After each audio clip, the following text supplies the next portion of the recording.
Frostbyte Freeman is a YouTuber that I really look up to, and that's for more reasons than just one. But one of the main reasons that I look up to him is the fact that he completely broke the YouTube algorithm. If you came up to me and said that you're going to make a Minecraft video essay channel that uploads extremely sporadically, doesn't do any trends, talks about topics in an extremely oversaturated market, and while doing all of this using a $15 microphone in your videos with a resolution of 480p, I would have laughed you in the face, and so would any other YouTube professional. They would tell Frostbyte that his channel would never work, he would never get more than 100 subscribers, end of conversation, case closed. But that's the thing. Under those same circumstances I just described, Frostbyte Freeman has not gotten over 100, not over 1,000, but almost 20,000 subscribers. And while doing this, also gaining well over 1 million views. So the question remains, how did he do it? How did Frostbyte Freeman go against every single law on YouTube and still be incredibly successful? But to first understand why Frostbyte Freeman is succeeding, you first have to understand why he shouldn't. First, he's making Dream SMP content, and while at first this was a booming market with very little supply, people immediately noticed that lack of supply and took advantage of it, quick. So by the time Frostbyte Freeman started making Dream SMP videos, the market was extremely oversaturated.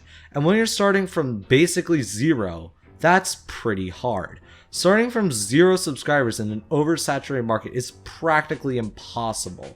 This is because YouTube doesn't recommend your content to people when you start your channel, which means that the only way to get views is if people search for a term and you're one of the only people who gets a result for said term. That's why when you're a small channel, it's a really good idea to go for niche things that are not as popular, but consequently don't have as much competition. So in turn, you can scrape out a few views. However, Frostbyte Freeman is going right in, head first, into a market full of other people, all the exact same idea as him, and with all the top channels hogging all the views. You can see why this would be a terrible idea on paper. And another thing that should really be holding him back is his production value. I have never, and I mean never, seen a channel that only uploads in 480p reach anywhere close to 10,000 subscribers.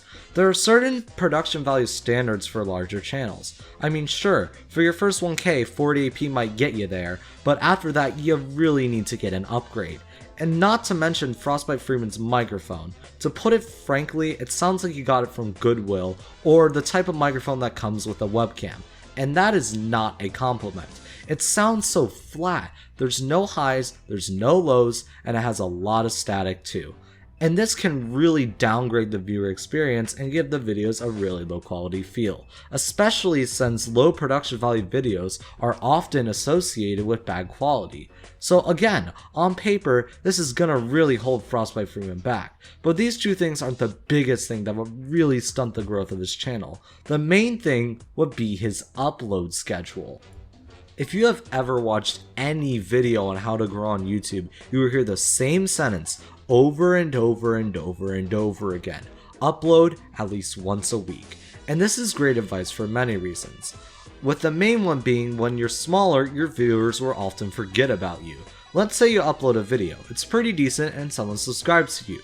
Cool, but then you wait a month to upload. By then the YouTube algorithm won't recommend your videos to that person because after a week of you not watching said YouTube channel, the algorithm will stop recommending you their content, meaning that you'll lose a lot of your viewers and in turn lead to a lot of inactive subscribers. That is the reason why everybody says YouTube is a very momentum-based platform. You capture the momentum on the first video, you then grow the momentum with the next, and so on and so forth.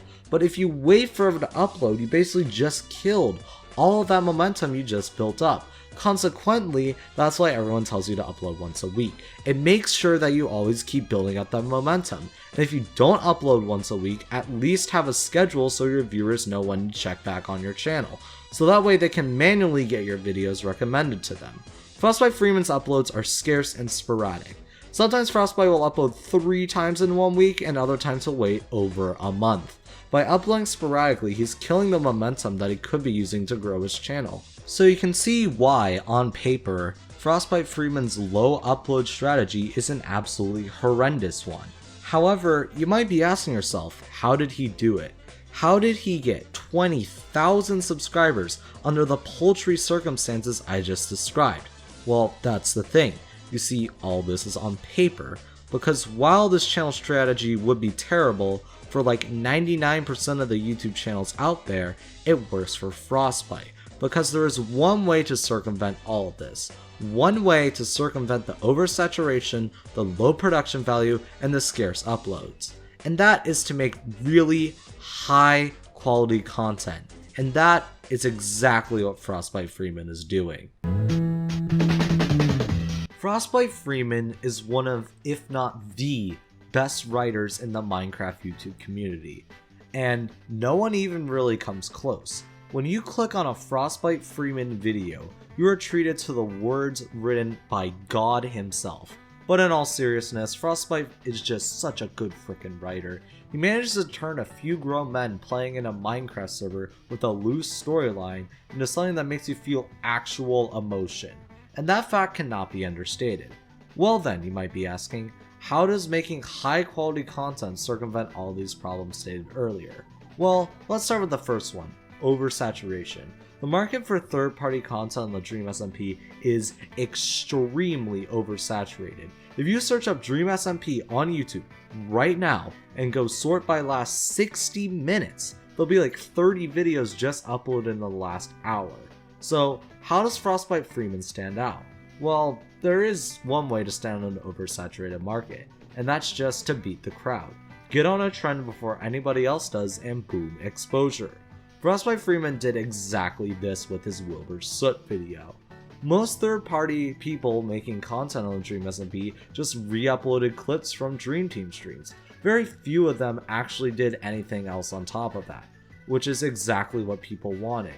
When suspense was building up for the Lemannburg Festival, everybody was wondering what was going to happen, but no one was making theories on it. No one except for Frostbyte Freeman. And ever since then, I've seen way more people make Dream SMP theories, so that's how I circumvented the exposure issue. Also, when you make really high quality content, it's much easier to deal with oversaturation, because you're making yourself not just stand out to the viewers that watch you, but the YouTube algorithm itself. If a video is really high quality, you will probably watch the video all the way through, and YouTube absolutely loves this. Watch time and viewer attention may be the most important metrics in determining whether your video gets recommended or not. So by making your videos extremely high quality, he not just stood out to his viewers, but the YouTube algorithm as well. Okay, so that's how I circumvented the exposure issue, but what about the production value issue? Well, production value doesn't immediately mean low quality. For example, one of my favorite movies is Napoleon Dynamite. This movie only had a budget of $400,000 and had a very low quality production value. And while $400,000 may seem like a lot of money, and it is, in the film world, that is nothing. For context, Avengers Endgame cost almost $360 million to make. And even though Avengers Endgame costs almost 900 times more money to make, I still vastly prefer to watch Napoleon Dynamite because it makes up for its low production value of such great writing and even greater jokes. And that just goes to show that low production value doesn't immediately equal bad quality. And this case is very similar to Frostbyte Freeman, and as we saw earlier, his videos have amazing quality. So that's how I circumvented that issue. But what about the last one, momentum? And this is the section where the quality of his content really shines. For me personally, and I know this is true for some other people, I would constantly check Frostbyte Freeman's channel just to see if he uploaded, and I'm not the only one. Frostbyte Freeman's videos really sit with people. They really inspire me, and I really wanted more. So I would check Frostbyte Freeman's channel practically every day to see if he had uploaded.